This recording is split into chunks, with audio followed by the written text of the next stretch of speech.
हाय guys, ये Divang Mashhoori this side. Life insurance की बात करें तो इंडिया में ये हाईली अंडर पेनिट्रेटेड एक सेक्टर है। अगर हम टोटल पेनिट्रेशन की बात करें तो सिर्फ 3% लाइफ इंश्योरेंस पेनिट्रेशन, यानी ये 100 में से सिर्फ 3 लोग लाइफ इंश्योरेंस की पॉलिसी इंडिया में लेते हैं। यही अंडर पेनिट्रेशन इस पूरे सेक्टर के ग्रोथ की एक अपॉर्चुनिटी प्रोवाइड करता है। बट हम एक दूसरे तरीके से अगर लाइफ इंश्योरेंस कंपनी के रिटर्न्स को देखें तो वो कुछ और बताते हैं।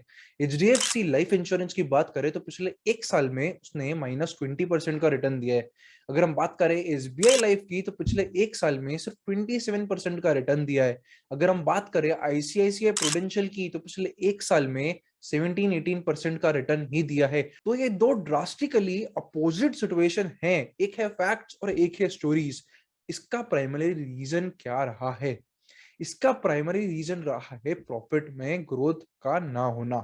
इस वीडियो में हम समझेंगे एसबीआई लाइफ इंश्योरेंस कंपनी के बारे में, उसके फंडामेंटल प्रॉफिट के बारे में बात करेंगे और साथ में हम उसके टेक्निकल ट्रेंड एनालिसिस करेंगे और देखेंगे कि क्या हो सकता है एसबीआई लाइफ इंश्योरेंस में आगे और कहां से एक अच्छा रन आने के हाई चांसेस रहेंगे। चलिए स्क्रीन शेयरिंग के साथ एसबीआई लाइफ के फंडामेंटल्स पे हम पहले बात करते हैं।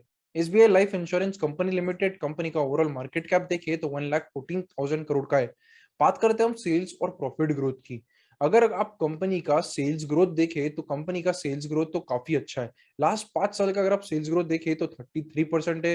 लास्ट 3 साल का देखें तो 34% है। यानी कि सेल्स ग्रोथ में कंसिस्टेंसी की प्रॉब्लम एसबीआई लाइफ इंश्योरेंस में तो नहीं दिखती है। बट प्रॉफिट की देखिए, अगर हम बात करें तो 5 साल में सिर्फ 9% सीएजीआर से ही कंपनी का प्रॉफिट ग्रोथ हो रहा है। 3 साल में देखिए तो सिर्फ 4% सीएजीआर से ही कंपनी का ओवरऑल प्रॉफिट ग्रोथ हो रहा है। एक प्राइमरी रीजन जो रहा है इस प्रॉफिट ग्रोथ के ना होने का वो है ऑपरेटिंग मार्जिन।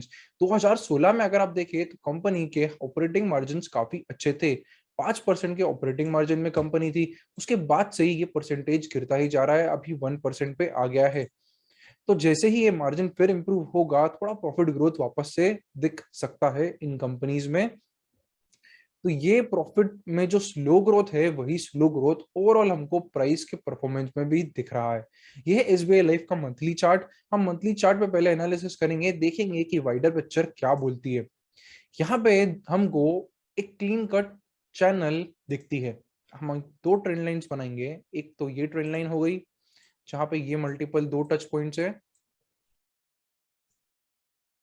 तो ये एक अपर टनल तो ये एक अपर चैनल ट्रेंड लाइन हो गई। और सिमिलरली नीचे के साथ अगर हम बनाते हैं तो यहाँ पर भी मल्टीपल टच पॉइंट्स हमको मिल जाते हैं कि वन, ये सेकंड और ये थर्ड पार्ट, ये फर्स्ट और ये सेकंड थर्ड। तो ये एक आपका एक अपवर्ड ट्रेंडिंग चैनल है जहाँ पे स्टॉक प्राइस कुछ नहीं कर रहा है, नीचे जाता है, फिर इसके ऊपर आता है, फिर नीचे जाता है, फिर कोशिश करता है ऊपर चैनल की साइड जाने के लिए और फिर वापस कहीं ना कहीं नीचे आ जाता है। ये आपको ओवरऑल स्टॉक का पाथ बता रहा है कि स्टॉक जब तक कुछ ऐसा स्पेसिफिकली बहुत अच्छा नहीं होता या बहुत बुरा भी नहीं होता तब तक ये स्टॉक इसी पाथ पे चलता रहेगा।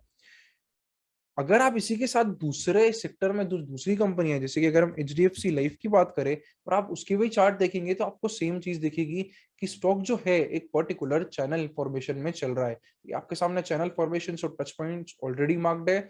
इसी फॉर्म में कंपनी का स्टॉक चल रहा है। आईसीआईसीआई प्रूडेंशियल की बात करें तो उसमें भी ऐसा ही सेम हो रहा है। उसमें भी एक अपवर्ड चैनल आपको ओवरऑल पूरा दिखेगा बनते हुए, जैसे कि आप ये एक हो गया and then the second one is this one.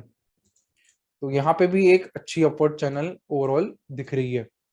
तो तीनों ही चार्ट काफी सिमिलर है और तीनों में ही सेम ही चीज चल रही है। सेल्स ग्रोथ कुछ कंपनी में है, कुछ में नहीं है। प्रॉफिट ग्रोथ सब में प्रॉब्लम दे रहा है ऑपरेटिंग मार्जिन के कारण।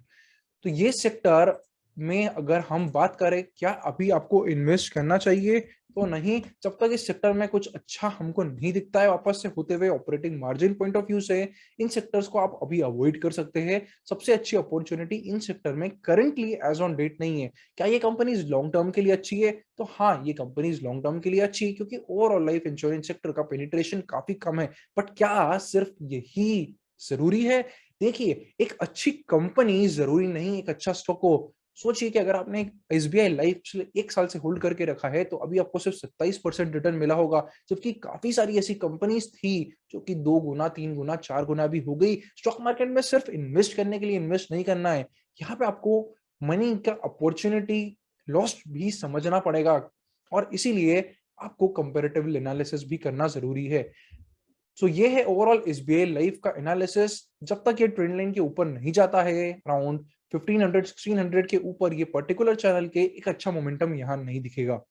सो उस बात का ध्यान रखिए और फिर ही इस सेक्टर में इन्वेस्ट करिए। आपको एनालिसिस अगर अच्छा लगा है तो हमारी टेलीग्राम चैनल भी ज्वाइन कर सकते हैं। काफी सारे इनसाइट्स इस पे शेयर होते हैं। चैनल का नाम है equialpha_stocks। Day to day basis पे आपको ऐसे अपडेट्स मिलते जाएंगे। चलिए फिर से मिलते हैं अगले वीडियो में। Thank you for watching. C A Divang Maheshwari.